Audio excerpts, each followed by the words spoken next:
आपलं जुनं घर आहे काय असं पळायला? अगं घर नवीन असलं तरी आपण जुन्याच आहोत ना. हे नाही या, पण इथे ते आपल्या जुन्या बागेसारखी मजा नाही येत ग.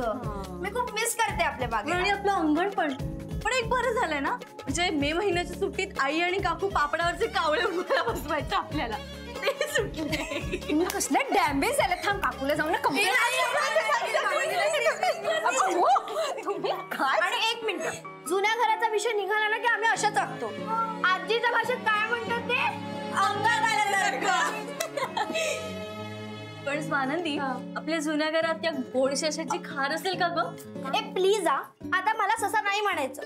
किती सुंदर नाव आहे माझं, जुईली देशपांडे. जुईली म्हणजे जुईच्या फुलासारखी. नाही म्हणजे जुईलीचं फुल बघितलंयस ना तू? चिडू नका, मी सहज विचारलं. बघितलंय, नाजूक असतं, अगदी माझ्यासारखं. तुझ्यासारखं नाजूक? हो, it's a tiny flower. Tiny नाही ग, तू तर अख्खा फ्लॉवर पॉट आहेस. मी फ्लॉवर पॉट आहे, मी फ्लॉवर पॉट आहे. हा, तू काय समजतेस स्वतःला? सायली म्हणजे काय साई सारखी? अजिबात नाही अगं, सायलीचं फुल ना खूप चांगलं असतं. आणि माझं नाव सायली आहे ना, म्हणून बाबांनी जुईच्या फुलाला फक्त ली चिकटवलंय. नाहीतर जुईलीच्या नावाला काहीच अर्थ नाही. स्वानंदीला विचार ना. तू ना अरे भांडू नका. थांबा थांबा, शांत हो. तुझं नाव खूप गोड आहे, जुईली. आणि ते ताईने ठेवलंय ना, म्हणूनच असं विचित्र आहे तिच्यासारखं. सायली बघ, ताई थोडी वेगळी आहे पण विचित्र नाही. ती पण तुमच्या दोघेसारखी खूप गोड आहे. पण नाही अगं स्वानंदी, ती आता ना खूप विचित्रच वागते. म्हणजे काय मस्त गॉसिप सुरू आहे. तरीच मी म्हणते या घरात स्वानंदी आलीये आणि संपदाचा अजून उद्धार कसा नाही झाला? काय बोलतेस ताई तू हे? आणि स्वानंदी उलट म्हणत होती की संपदा ताई किती गोड आहे आणि तू. सायली ताई चल ना गप्पा मारूया. कशाला नाटकं करतेस? तुझे सगळे डाव कळलेत मला. महेशला थम्सअप करताना पाहिलंय मी तुला. ताई अगं, तुला काकांनी सांगितलंय ना स्वानंदीला काही बोलायचं नाही म्हणून. बाबांमुळेच गप्प बसले होते मी. तू आणि तुझ्या नीलने जो सो कॉल्ड प्लॅन केलाय ना माझ्या विरुद्ध, तो कळलाय मला. माझं इन्सल्ट करण्यासाठीच केलंय ना तुम्ही हे? नाही ताई, बघ आम्ही जे काही केलं ते तुझ्या भल्यासाठी केलं. ते तुझं तुला माहित. पण आता सोडणार नाही मी तुला. सावध राहा माझ्यापासून.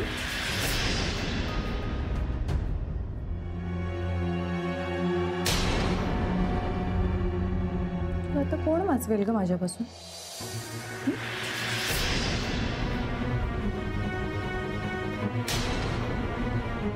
आजी, मुलींची तयारी झाली का?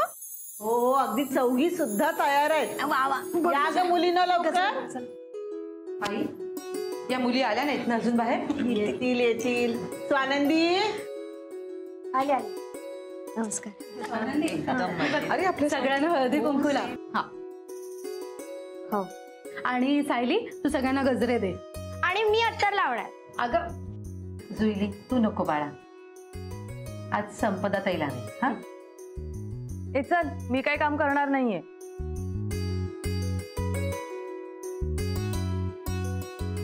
बर बाई, तू काही करू नकोस. तू आज अगदी चैत्र गौरी सारखी दिसतेस. आज मंगळसूत्र घातलंयस ना गळ्यात, ते अगदी छान शोभून दिसतंय हो तुला. खरंय ग बाई. आजी प्लीज, जास्त एक्साइट व्हायची गरज नाहीये. आता जिथे एवढे दागिने घातले त्यात आणखीन एखादा घातला, त्यात काय फरक पडला? काय रे देवा. बरोबर आहे ग, पण मला काय म्हणायचंय, मुलींच्या गळ्यात छान दिसतं ते घालावं नेहमी. काय ना आजी, अगं ज्यांच्याकडे फक्त मंगळसूत्र असतं त्या ते रोज घालतात. आता माझ्याकडे तर दागिने आहेत, त्यामुळे मी नाही घालत रोज रोज.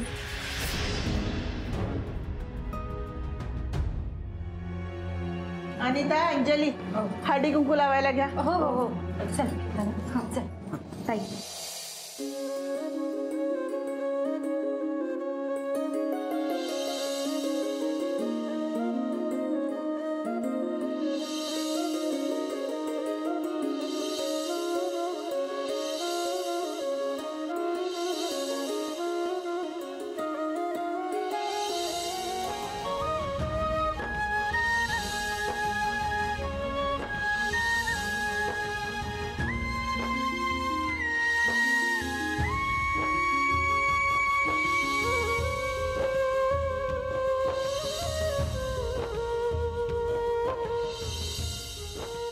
ए मुलींनो, देवीला नमस्कार करून आलात ना?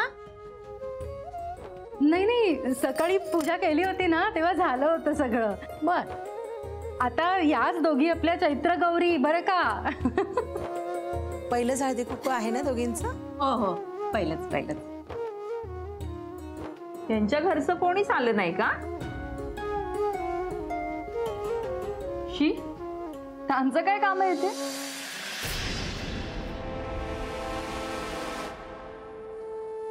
नाही म्हणजे तिच्या सासूबाई अष्टविनायकाच्या यात्रेला गेल्या आणि स्वानंदीच्या सासूबाई येणार आहेत. मग जशा येतील तसं हळदी कुंकू करू ना आपण. हो. काय आहे की जागा कमी पडते ना. अहो तुम्ही घ्या ना. हो. अंजली ताई, हो.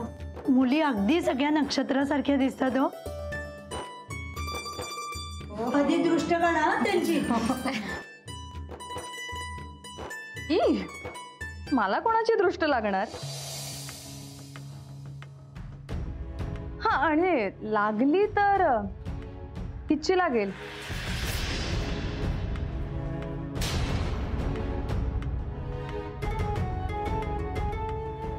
संपदा, आपल्या माणसांची दृष्ट लागत नाही.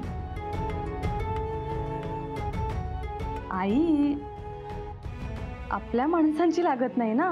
मी आपल्या माणसांबद्दल बोलतच नाहीये, मी स्वानंदीबद्दल बोलतीये.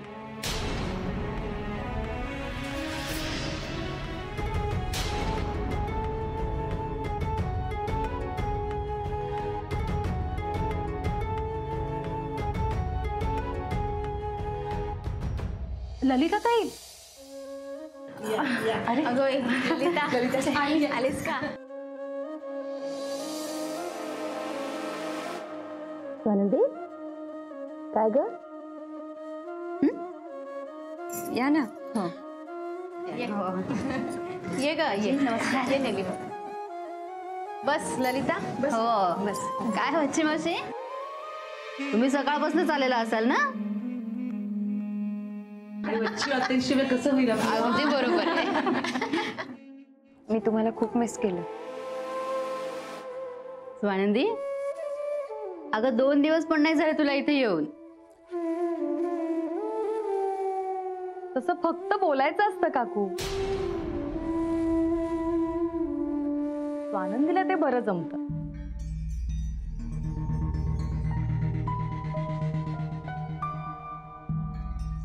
देव न करो, पण तुमच्या घरावर एखादं मोठं संकट आलं तर तुम्ही ही दागिने विकाल की नाही? की तुम्ही तुमचं घर संसार असं रस्त्यावर येऊ द्या? नाही ग बाई, बोलण्याच्या नादात भानच राहिलं नाही आम्हाला. चुकलं आमचं, माफ कर. ज्या सुनेला घराबाहेर काढण्याची वाट बघत होतीस, आज तिनेच तुझी अब्रू वाचवली.